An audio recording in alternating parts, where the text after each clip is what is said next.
featherweight tilt. We go inside the octagon. Here is Bruce Buffer. Ladies and gentlemen, this fight is 3 rounds in the UFC featherweight division. Introducing first, fighting out of the blue corner, Diego Lopes! And now introducing his opponent, fighting out of the red corner, Brian T-City Ortega! You ready to fight? Ready. Good. All right, here we go. Early portions of this round with Brian T-City Ortega. And it would seem to me, Daniel, path of least resistance, take this fight to the ground and find a choke. But if you talk to Brian Ortega, not unlike a lot of our Brazilian Jiu-Jitsu black belts, this man has fallen in love with it. He wants to strike tonight. We'll see how he chooses to proceed. Both fighters hanging down in the pocket and both landing. Trademark inside leg kick there by Ortega. That punch no good. Great hand, but tonight the kicks are leading the dance. Oh, tags him with the straight. Nice job there. Oh, guillotine here. Oh, that's very deep now. Oh, somehow, some way he got out. These guys are back and forth, but the submission defense wins this transition. Well, the ground and pound has been working for him. Nice job here by Ortega. All right, so he can't get it here. Again, good awareness by the defensive fighter. Now he's got a good body position, yup. Bottom fighter better move. Yeah, he's got to move, John. He's got to shrimp and try to either get up or pull his opponent back into him so he doesn't have the posture to land that big damage. Ortega's back in half guard. Getting him out here. Changing the position.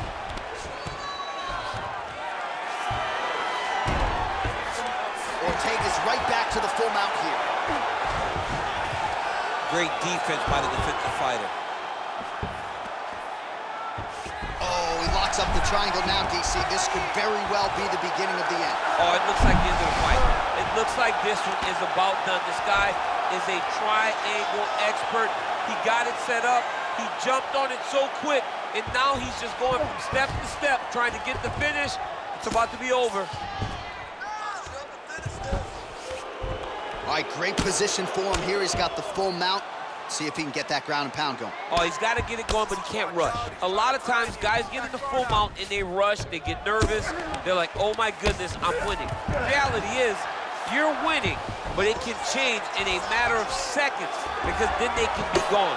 He's got to drop his hips, be really heavy at the opponent's base, and then just start to work. Make the opponent give his back so that he can try to get his chokes off or find great ground and pound, but very patient ground and pound from such a dominant position. Fighter trying to pass here, ooh, but gets denied. Gets denied. Great job, great recognition of seeing what your opponent was trying to do.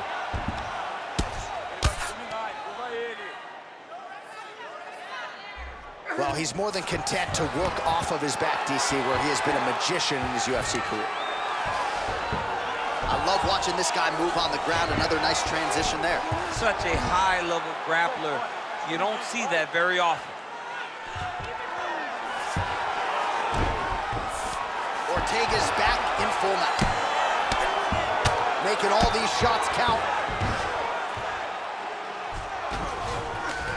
Ooh, heel hook attempt now, and it looks locked in. Heel hook looks tight. You need to work out this position.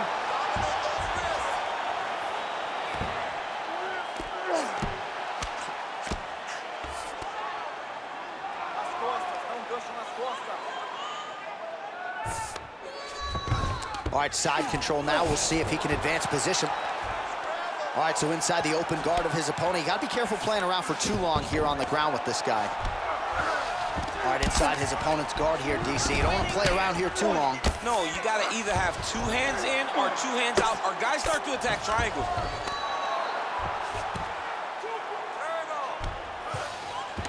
That was nice. Can't get it. Good awareness by the defensive fighter.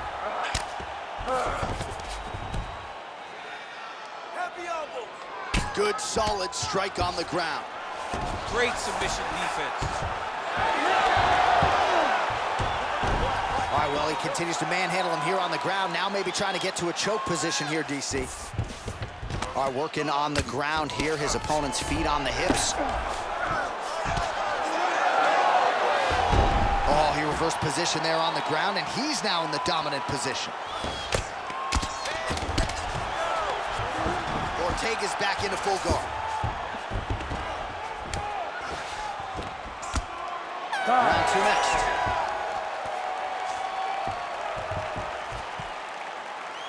All right, sit down, sit down, sit down. You gotta take this next round back, okay? I just want you to think about striking. That's it. No wrestling, no jiu-jitsu, just striking. He can't handle. All right, so we now look back at some of the action from that previous round, DC. A lot of good highlights on both sides. I mean, a lot of good highlights from both competitors. They both should be very proud of what they accomplished. But I'm telling you, man, I'm not sure they can keep this up. If they land at this clip for another 5 minutes, somebody's going to sleep. You ready? You ready?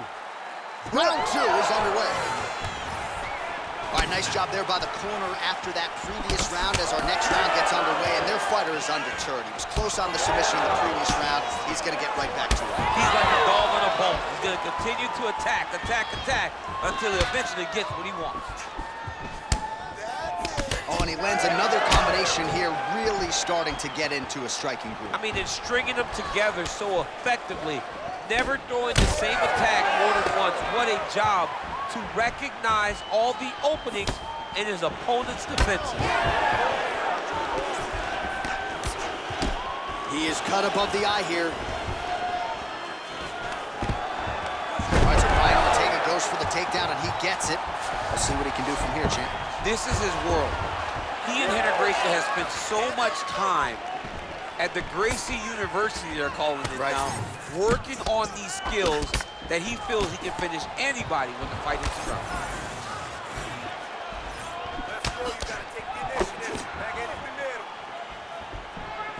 And there's a takedown attempt. Oh, left hook to the head, it's blocked.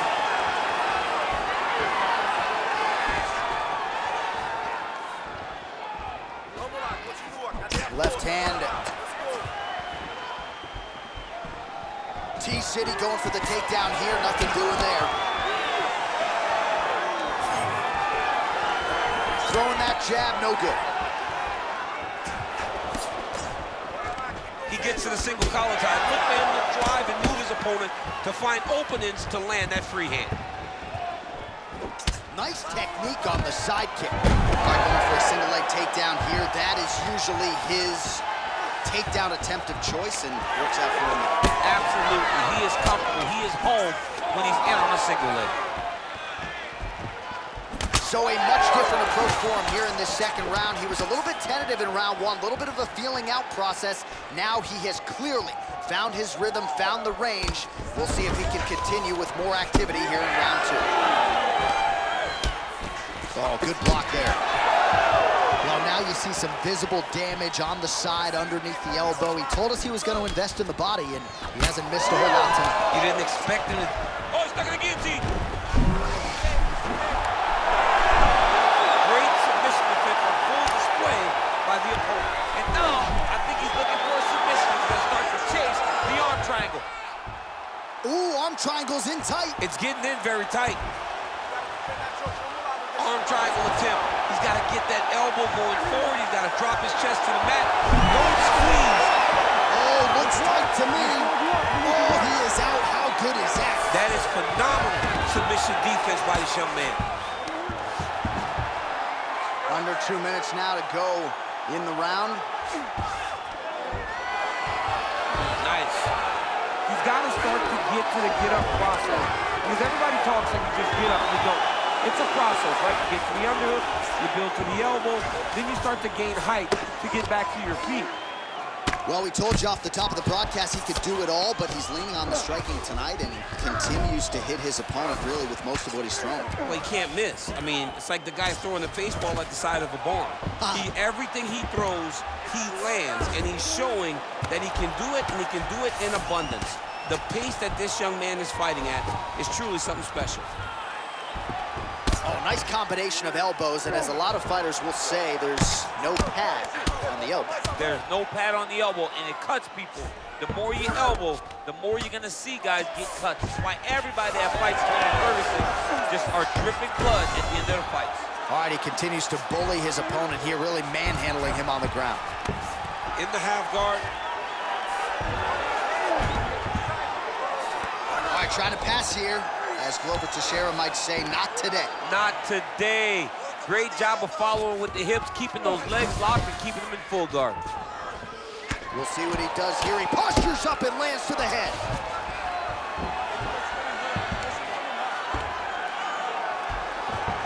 Under 30 seconds. Oh, slick reversal right there. 20 seconds left. Not there yet, but might get the submission here shortly. All right, working inside the closed guard now. This is no safe place against this opponent.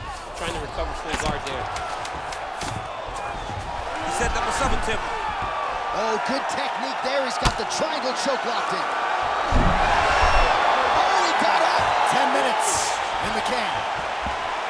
All right, so the round is over, but not before he got that cut on his forehead. We'll see if that becomes a factor later in this fight. Cut man set to earn his money here. I want this off the ground. All right, let us now take a look back at some of the replays, Daniel, from that previous round. And he certainly has the hands and the feet going tonight as he caused a cut there in that previous round. A lot of times you can't even dream this stuff up, where you fight this well. He has done everything right, and he opened up a massive cut over his opponent's eyes. And now you start to see the blood leak down into the eye, limiting his ability to try to slow him down. All right, we will see how much that bleeding has stopped as we get ready for this next round. Ortega's now switching his stance. Oh, nice elbow. Well, he continues to land a high number of strikes here, just like he did in the previous round. This is a world-class display of striking here tonight. The overhand left is true.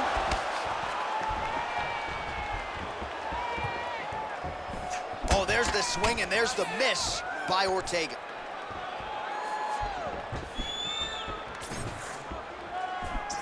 Connects now with the 1-2. Now he touches him with the left. Oh, there's the single.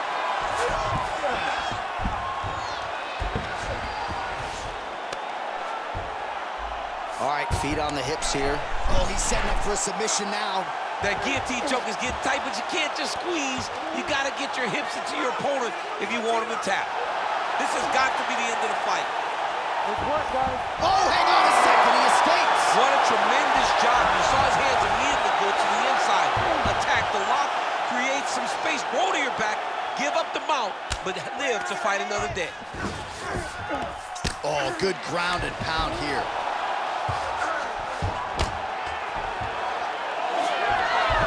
Well, he continues to manhandle him here on the ground.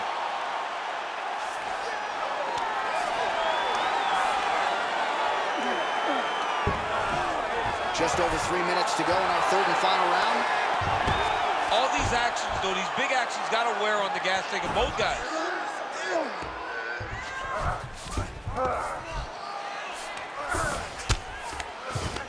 Well, as usual, suffocating work from the top here by T-City, Brian Ortega. Oh, man, what a strike from the bottom. Oh, good defense, yes.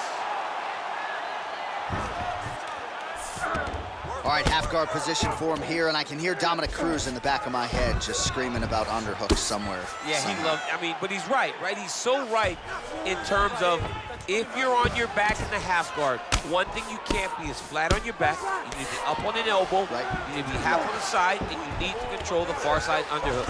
It is a battle for underhook when you're fighting in the half guard position on the mat.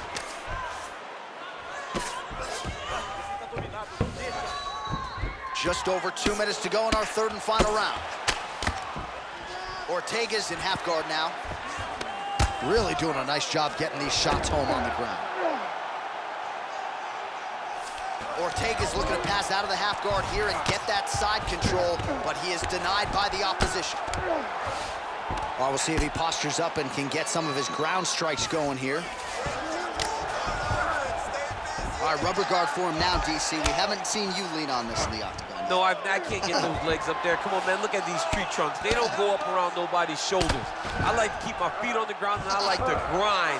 That's what I'm known for. But this guy has that dexterity.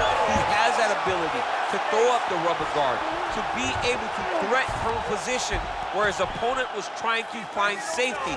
There are many, many attacks here. Let's see which one he chooses to go after. Nice transition. All right, full guard here. If you're the top fighter, what are you trying to do? I'm trying to pass to the next position, get the half guard so I can get my ground and pound off. Final minute of the fight. Yes, smart adjustment, yep. Trying to pass the guard here, but a nice job by the bottom fighter defensively. Bottom fighter did a fantastic job of following with his hips, making sure he blocked any attempt to get past his guard. Well, not good body language from his opponent here, DC. He's curled up. No, he's exhausted, he's been beaten. All right, half guard position here, DC. You have an extra hop in your step when you talk about fighters working out of this half guard. Oh, man, I like half guard as a top fighter. I understand half guard as a bottom fighter. Don't want to be there, it's very dangerous. But if you are there, you have to be winning the position of the underhook. It opens up so many opportunities for you to either escape or sweep. All right, he's got the hooks in, DC, working on it. I mean, how about that back and forth action throughout the final minute? What a fight as we go the full 15. All right, so as we await the judges' scorecards, DC will look back at his handiwork. He had it all going from a striking standpoint tonight. Man, he did a great job. It was very entertaining to watch someone be in such a great state of flow, a great flow state in regards to the stand-up. He said that tonight we would be very impressed with his performance, and I am thoroughly impressed. All right, the official decision is in. It resides with the venerable Bruce Buffer. Ladies and gentlemen, after 3 rounds, we go to the judges' scorecards for decision. All 3 judges score the contest 29-28. Declaring the winner by unanimous decision, Diego Lopes! All right, so it goes into the books as a win by decision. You know how well-rounded he is, and even though he didn't get the finish, you got to think he's going to enjoy watching this one back. I mean, this is about as good as it gets without getting the finish. Yeah. He was dominant. He controlled every situation, and he gets his hand raised tonight. Congratulations.